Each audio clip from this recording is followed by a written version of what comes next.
Well, happy anniversary to the Best Marketing. Thank you for taking time to be a part of Labels Marketing sa bawat isa na nag-commit ng kanilang effort, time, and energy to work with Labels. I see Labels as a pearl in the making. Pearl in the making.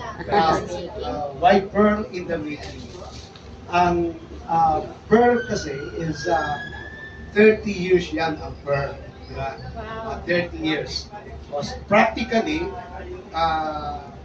ilang taon ba mula ngayon ang 30 years? 30 minus 12 is 18. 18.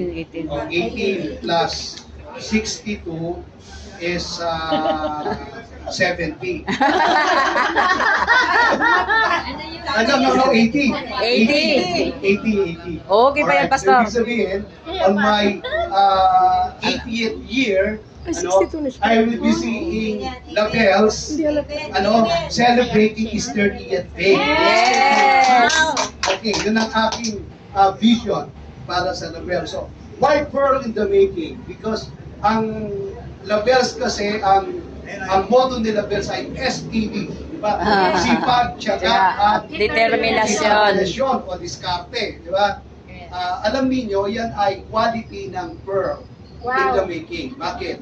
Kasi ang pearl ay nade-develop yan. Alam niyo naman na ang pearl ay galing yan sa kabibi, ang shell. Ang process nun, as the time passes by, nag-accumulate kasi yan ng mga challenges araw-araw. Ang shell? Bakit?